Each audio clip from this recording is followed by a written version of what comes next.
नेपालको आर्थिक विकासबारे कुरा गर्दा हाम्रो दिमागमा अक्सर पर्यटन, जलविद्युत वा सूचना प्रविधि जस्ता क्षेत्रहरू आउँछन्। तर आज हामी एउटा यस्तो शक्तिशाली क्षेत्रको विश्लेषण गर्दैछौँ जसमा नेपालको आर्थिक मुहार फेर्ने ठूलो सम्भावना छ, तर त्यो खासै चर्चामा आउँदैन। त्यसो भए त्यो क्षेत्र कुन होला?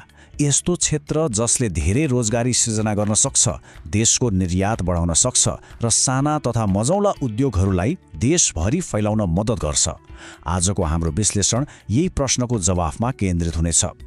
हो, त्यो क्षेत्र हो हल्का उत्पादन अर्थात् लाइट म्यानुफ्याक्चरिङ। यसको सबैभन्दा राम्रो पक्ष के हो भने यसका लागि ठूलठूला कारखाना वा अर्बौं लगानीका मसिनहरू चाहिँदैन। बरु सही सिप, राम्रो डिजाइन र गुणस्तरमा ध्यान दिएर साना र मझौला उद्यमहरूले पनि सजिलै उत्पादन सुरु गर्न सक्छन्।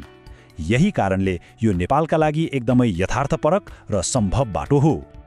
अब यो हल्का उत्पादन उद्योगभित्र पनि नेपालका लागि विशेष सम्भावना भएका तीनवटा मुख्य क्षेत्रहरू छन्। आउनुहोस् यी तीन स्तम्भहरू गार्मेन्ट, हस्तकला र प्रशोधनबारे अलि विस्तारमा हेरौँ, जसले हाम्रो अर्थतन्त्रलाई साँच्चै नै बलियो बनाउन सक्छ। पहिलो स्तम्भ हो गार्मेन्ट अर्थात् तयारी पोसाक उद्योग। नेपालमा कपडा सिलाउने, बुन्ने र कढाई गर्ने सिप र परम्परा त पहिलेदेखि नै छ।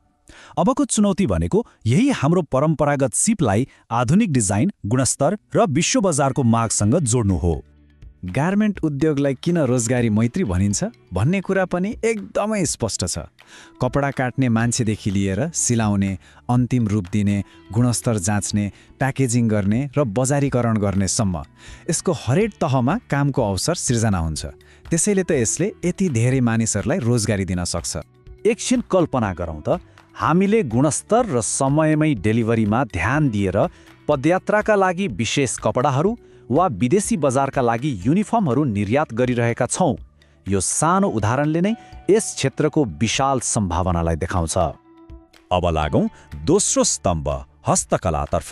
नेपाली हस्तकलालाई हामीले पर्यटकले किन्ने एउटा सामान्य चिनोको रूपमा मात्र हेर्नु हुँदैन। यो त हाम्रो संस्कृति, पहिचान र सिपको आर्थिक मूल्य हो, जसलाई हामीले विश्व बजारमा उच्च मूल्यमा बेच्न सक्ने क्षमता राख्छौँ। त्यसैले हामीले एउटा महत्त्वपूर्ण परिवर्तन ल्याउनु जरुरी छ। सामान्य कलालाई आधुनिक डिजाइन र बलियो ब्रान्डिङमा बदल्नुपर्छ।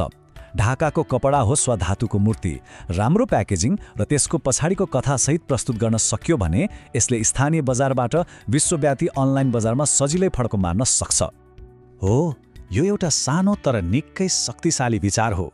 यसले के देखाउँछ भने हाम्रा परम्परागत उत्पादनहरूले सही प्रस्तुति पाउने हो भने अन्तर्राष्ट्रिय बजारमा आफ्नो छुट्टै पहिचान बनाउन सक्छन्। तेस्रो र सायद सबैभन्दा महत्त्वपूर्ण स्तम्भ हो प्रशोधन उद्योग। यसले नेपालको कृषि क्षेत्रमा साँच्चै नै कायापलट गर्ने क्षमता राख्छ।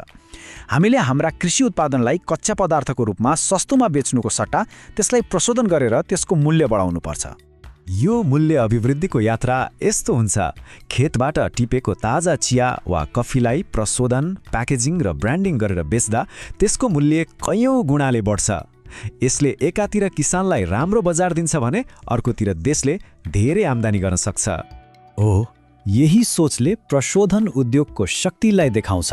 चिया, कफी, मसला, जडीबुटीदेखि लिएर फलफुल र दुग्धजन्य उत्पादनसम्म प्रशोधनले हरेक क्षेत्रमा यस्तै अवसरहरू सृजना गर्न सक्छ।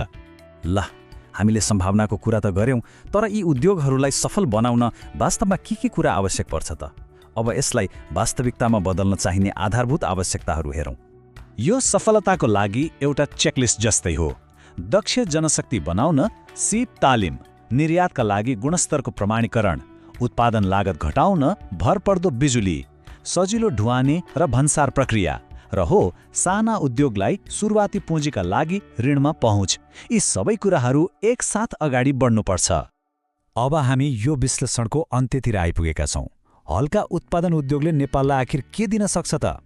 यसको सारलाई हामी तीन मुख्य फाइदामा हेर्न सक्छौँ। समग्रमा भन्नुपर्दा हल्का उत्पादन उद्योगले नेपाललाई मुख्यतया तीनवटा लाभ दिन सक्छ, जसले हाम्रो अर्थतन्त्रलाई दिगो रूपमा बलियो बनाउन मद्दत गर्छ। यी तीन फाइदाहरू एकदमै स्पष्ट छन्। पहिलो, यसले देशव्यापी रूपमा रोजगारी सृजना गर्छ। दोस्रो, निर्यात बढाएर विदेशी मुद्रा भित्राउँछ। र तेस्रो, गाउँदेखि शहरसम्म स्थानीय उद्योगहरूलाई बलियो बनाउँछ। अन्त्यमा यो केवल उद्योग खोल्ने कुरा मात्र होइन, यो त नेपालमा बनाएर बेच्ने संस्कृतिको जग बसाल्ने बारे हो। जब हामी आफै उत्पादन गर्छौं, त्यसमा मूल्य थप्छौं र विश्व बजारमा बेच्छौं, तब मात्र दिगो आर्थिक वृद्धिको एउटा बलियो आधार तयार हुन्छ। यो भिडियो रिनमेन नेपालले कम्पाइल गरेको हो। हामीले सुरु गरेका छौं डिजिटली, इकोनोमिकली र सोशली विश्वस्तरीय नेपालको पुनःकल्पना र पुनर्निर्माण गर्ने अभियान। हामीसँग जोडिन नबिर्सनुहोला। धन्यवाद।